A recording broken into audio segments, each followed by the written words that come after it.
Okay. Hi, this is Steve Platek for Evolution, This View of Life, the magazine that approaches anything and everything from an evolutionary perspective. Today I'm here with Professor Gordon Gallup. Gordon is a professor of psychology at the State University of New York at Albany. He's an associate editor for the journal Evolutionary Psychology and publishes widely in that area. And Gordon, we're happy to have you with us today. My pleasure, Steve. Good to see you. Yeah. So let me just start off with asking you, as I'm asking all of my other interviewees, how did you become interested in studying behavior from an evolutionary perspective? It's a good question. I was trained in the area of the psychology of learning and how experience impacts behavior.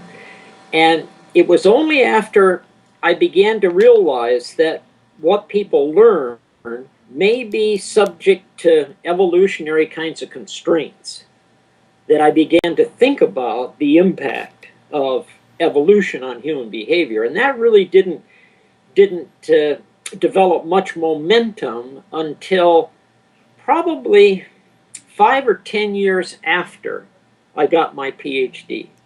Really? But one thing then led to another, and I eventually became focused almost exclusively on the impact of evolution on behavior, principally human behavior, but the behavior of other species as well.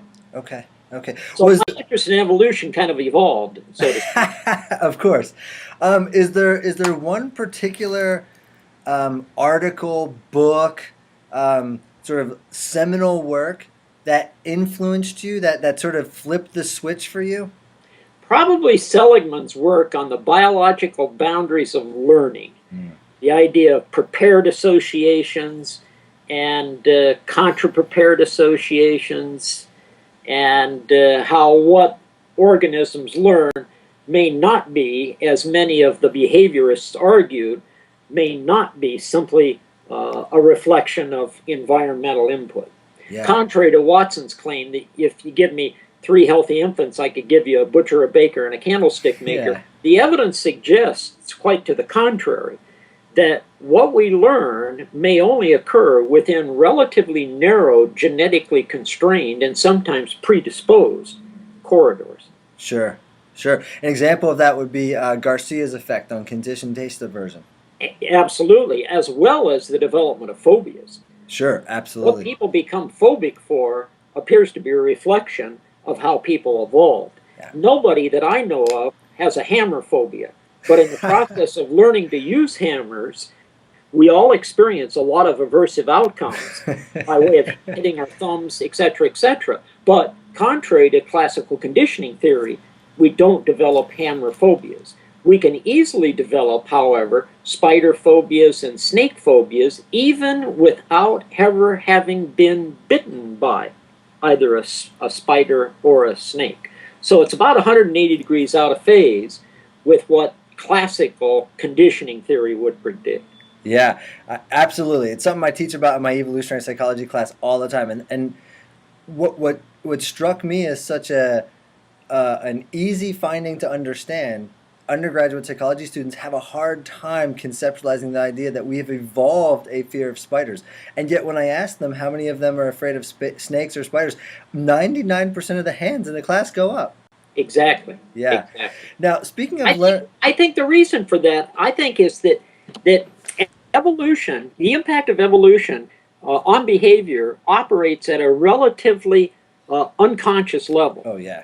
That we take a lot of things for granted, and as a result, we miss a lot of the evolved features of our own behavior. Moreover, I think we're all given extensive training as children in how to invent reasons for our behavior, so that a parent discovering that a child has done something inappropriate wants to hear good reasons why. They don't want to hear the real reasons why the little boy took crayons and wrote all over his bedroom wall. They want to hear plausible, rational, socially accepted reasons. So what parents in effect do then is to create the conditions under which kids learn to invent and conjure up logical, plausible, socially accepted reasons for their behavior, which makes their access to the real reasons less accessible as a consequence. They begin to believe these rationalizations. So at the heart of that statement, are things like I talk about when we talk about on campus. And granted, I'm in Georgia, right, the heart of the Bible Belt, Right. and we talk about belief and particularly religious belief a lot, and I oftentimes relate it to childhood development of things like the Tooth Fairy, Santa Claus. Most adults I know have outgrown those beliefs, and what I hear you saying is that something about learning about belief and the rational or the real world, we don't necessarily outgrow. It's incongruent to learn about reality. And do you think that bears on the ubiquitous nature of religious belief in the world?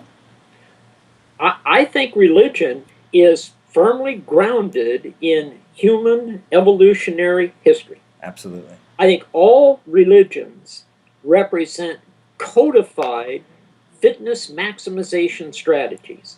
All religions have specific things to say about reproductive outcomes. They have specific things to say about infidelity. They have specific things to say about birth control, about masturbation, about the use of contraception and the like. And if you put all these together, they become, in effect, codified fitness maximization strategies. That's not to say that all religions have the same kinds of codes, but Right. what a common denominator to all religions is a vested interest in the fitness of its followers. Wow. Absolutely fascinating. I know your history in learning theory. I remember you once telling us in comparative psychology class when I was a student of yours that you received a letter from B.F. Skinner about some of your work, which just blows my mind. I still have that letter. That's awesome. That's totally awesome. Let's change gears a little bit. You recently published what is going to be a very popular article and very influential article, showing that song lyrics somehow tap into the evolved cognitive architecture of the human mind. Can you elaborate on that study a little bit? Well, we did a study. Don Hobbs and I did a study that spanned a couple years, in fact, in which we decided to look at raw, disembodied song lyrics selected from representative charts like pop and country music and R&B. And we developed a scheme or a classification system that would enable us to take these lyrics and identify the existence of embedded reproductive messages. And the classification scheme included 19 different categories. And once we developed all these classification categories, we discovered that the classification categories read like an outline to a course in evolutionary psychology. Wow. The categories involve things like infidelity, courtship, sex, investments, abandonment, and so on and so forth.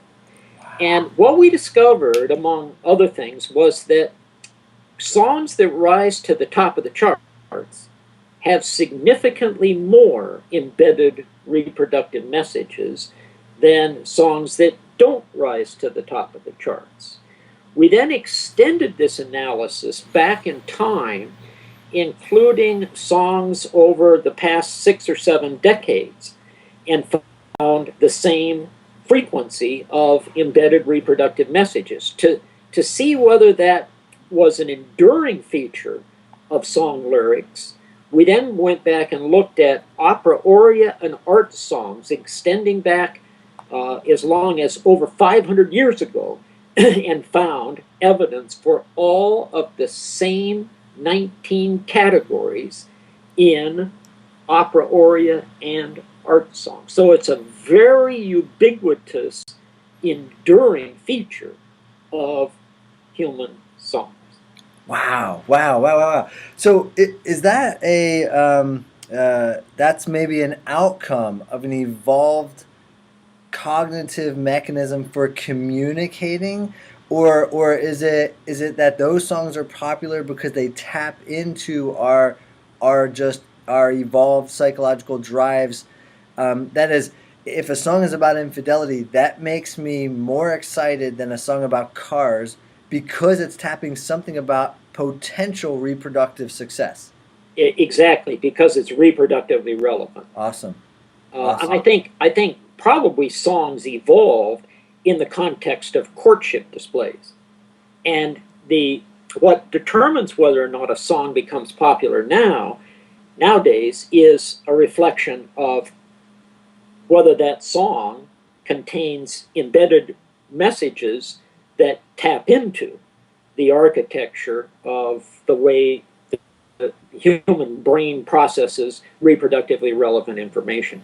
It suggests, along with a lot of other research that's been done on popular news stories and the title of romance novels, that things having something to do with human fitness, which directly or indirectly always relates to reproduction, are are a ubiquitous feature of our day-to-day existence. That's awesome. That's absolutely outstanding.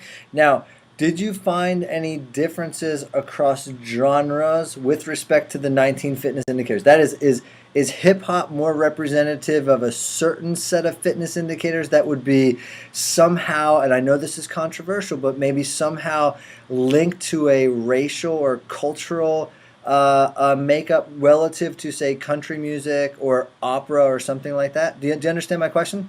Absolutely. The leading indicators in the different genre change from one genre to the next. So that for country songs, the emphasis more often than not is on messages that relate to parenting, messages that relate to fidelity, and messages that relate to investment. Whereas in the case of pop, and to a greater extent R&B, the emphasis is on one night stands and on sex and on body morphology and things like that.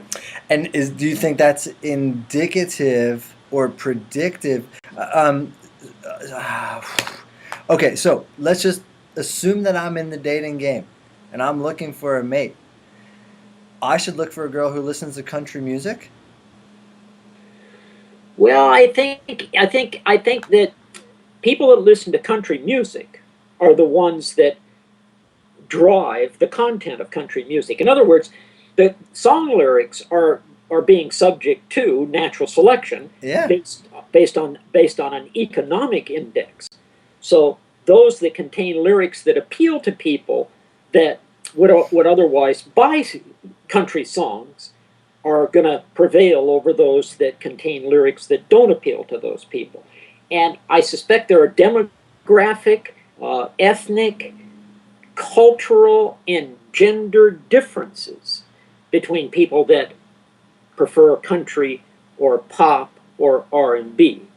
And what we now see in contemporary instances of music is a reflection of those differences. Sure, sure. And So I think the marketplace, I think the listeners are the ones that are driving the content.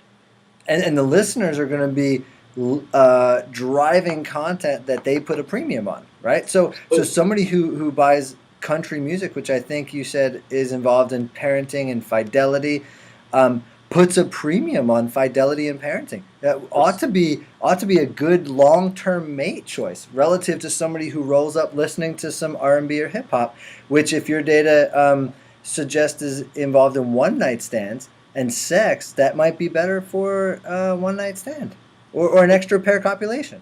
Absolutely, and there's some evidence to show that in the case of country music, the principal listeners as well as the buyers are females, Makes absolute sense, and right? so it maps on very well to sex differences in fitness maximization.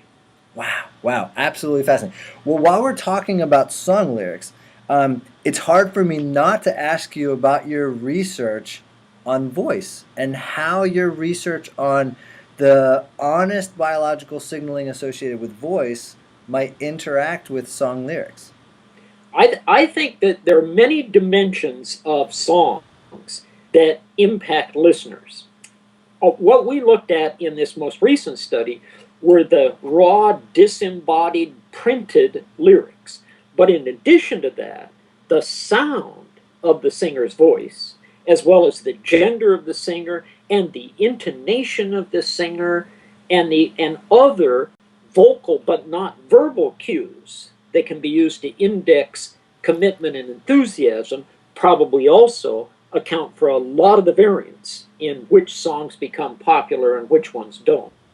And we've done a lot of work on the sound of a person's voice as a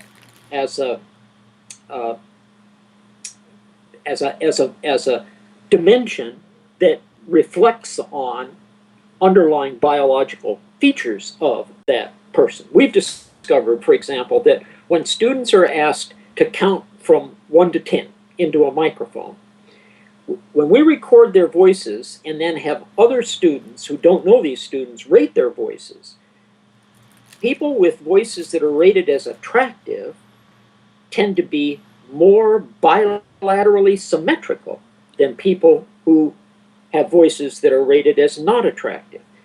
And the presence or absence of bilateral symmetry or deviations from bilateral symmetry seem to be a reflection of things that happen during the prenatal environment. And as deviations from bilateral symmetry increase, health and vitality and fertility diminish. And lo and behold, people with attractive voices tend to be more bilaterally symmetrical. So the mere sound of someone's voice is an indication of something that happened to that person during their prenatal life. When you answer the telephone, as soon as the other person begins to speak, you immediately know whether it's a male or a female, and you immediately know whether it's an adult or a child. So the mere sound of a person's voice also contains information about their gender and about their developmental status. And we've done additional work on voice that shows that the sound of a person's voice, in terms of how it's rated for attractiveness, says something about when that person lost their virginity. It says something about how many sex partners that person has had. It says something about that person's propensity for infidelity. It says something about that person's body configuration. Women with attractive voices have more accentuated waist to hip ratios. Men with attractive voices have more accentuated shoulder to hip ratios. It says something about where females are in their menstrual cycles. Females that are in the ovulatory phase of the menstrual cycle have voices that are rated as more attractive than females in other phases of the cycle. Wow. So the sound of a person's voice is a medium that conveys a lot of very biologically and reproductively relevant information. And I've argued that on that basis, you can make a distinction between what are called blind dates versus deaf dates. A blind date would be a date sight unseen. A deaf date would be a date sound unheard. And if you're going to agree to a blind date, it might be prudent to have a telephone conversation with that person first. Otherwise, you could be making an important decision in the absence of any relevant information. Wow. So this could explain partly the success of some of these online dating sites where they have a picture, but then the only way they communicate is either through chatting on the internet or talking on the telephone, right? I mean, somebody hits your profile on Match.com and you talk on the telephone, it might be the case of, well, I'll call you, you don't call me. Exactly. Yeah. And talking on the telephone is a very good approximation to how conversations used to occur during evolutionary history at night. Because when the sun went down, it was lights out. Yeah. And therefore, most relevant social communication occurred in the auditory mode. Yeah. And that's, I suspect, what led to the selective pressure for the development of some very sophisticated modules in the human brain that now decipher the sound of a person's voice along dimensions that may be reproductively relevant. Wow, wow. So I've often experienced this, and I wonder if you have any insight on this. You talk to somebody on the phone, say from across the country, and you've never met the person or seen a picture of them. And when you meet them, the image that you make a representation is almost never accurate. In fact, I've surveyed, not scientifically, just among friends, but hundreds of people, classes full of students, and asked, and no one I know has ever had an experience where they said, talking to someone on the phone, I think they're going to look like this, and they were 100% accurate. Why do you think that happens? I think because the individual dimensions that we use for purposes of self-identification. So when I see your face, I immediately know who you are based on our past experience with one another. But those features are not the features that are embedded in your voice.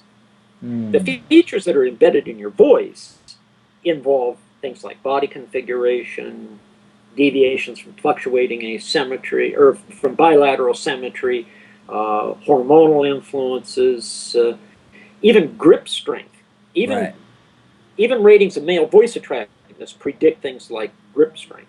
But when I see you, I don't get an indication of your grip strength, and I certainly don't use that as a self-identifying marker. Right.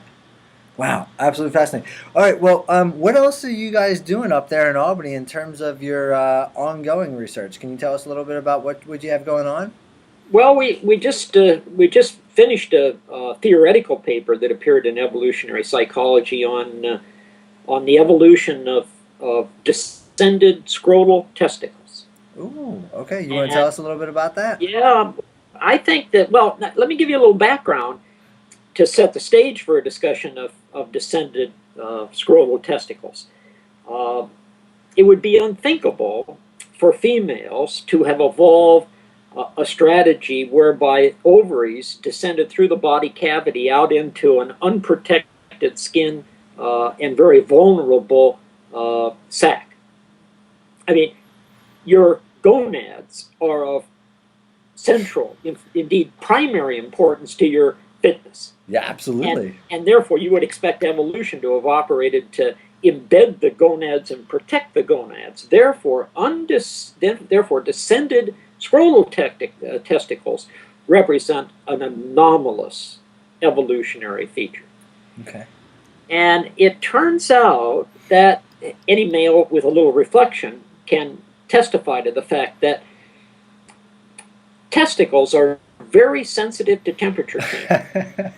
So that when the temperature is warm, the testicles descend. When temperature is cool, the testicles rise. And the optimal temperature for the maintenance, the formation and maintenance of sperm is about 2.5 to 3 degrees centigrade below body temperature. Mm-hmm. And it occurred to me that maybe descended scrotal testicles represent a primitive adaptation among mammalian species. Not all mammalian species, but most mammalian species have descended scrotal testicles that functions to activate sperm, so that upon ejaculation into the female reproductive tract, the temperature, the ambient temperature of sperm, are now raised to body temperature. And an increase to body temperature under laboratory conditions has been shown to activate sperm. So the maintenance of sperm in a cold storage device may function to use this rise to body temperature as a trigger for the activation of sperm, so as to facilitate the movement of sperm up through the female reproductive tract into the uterus and eventually into the fallopian tube, so that there'll be enough sperm there should they encounter an egg, there's a reasonable chance that there would be impregnation as a consequence. Wow, wow. So the warmth of the vaginal cavity serves to, in a sense, turn the sperm on. Precisely. And when males become sexually aroused, before they actually achieve intromission, the testicles are drawn up next to the body cavity via a mechanism called the cremasteric reflex. Right. And that then may serve to jumpstart the sperm even before, by raising their temperature, even before they're deposited in the female reproductive. So is it The other thing possible? that's interesting about this is that you can index ovulation, at least in the case of human females, by basal body temperature. Yeah, right, And absolutely. at ovulation, there's a slight rise in basal body temperature, and this may further serve to activate and jumpstart, so to speak, sperm that are deposited during the female's fertile stage. You know, as we talk, and as the people on the magazine listen to this, and the other lectures and the blog posts and what have you, it becomes apparent at how awesome evolution is in designing what it needs to do to get the job done. Exactly. And the thing that's really unique about evolutionary theory is that it's not like many people think it is. It's not a matter of armchair speculation. It's not a question so much of what's happened in the past.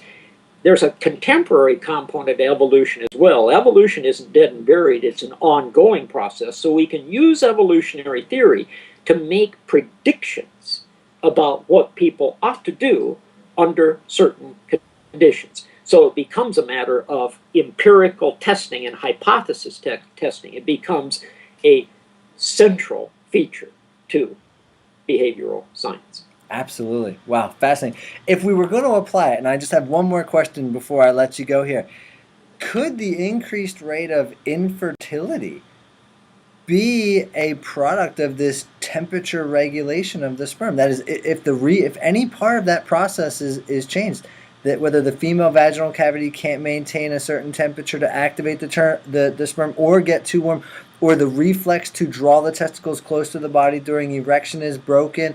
I mean, it seems to me like it's another indicator of not armchairing it. That is, it's a complex process. Evolution works randomly, selecting all of these various morphological, physiological components to make it work.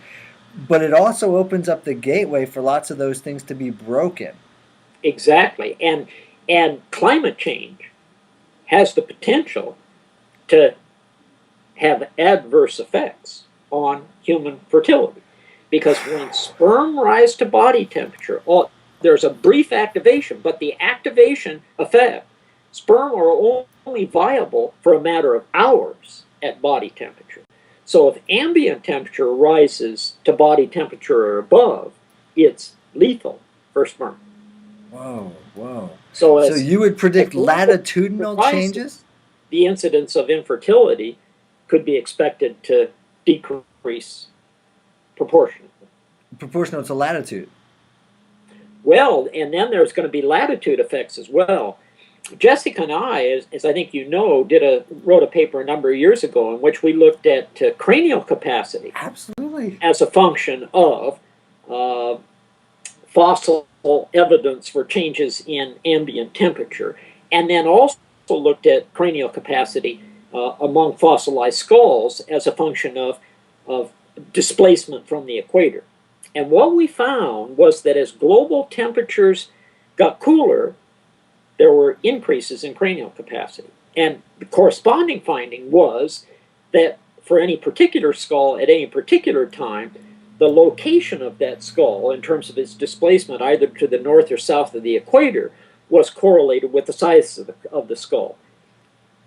Cranial capacity increases in fossilized human remains as displacement from the equator increases. And the effect of displacement, either to the north or the south, is to create greater fluctuations in temperature changes with cold periods during the winter.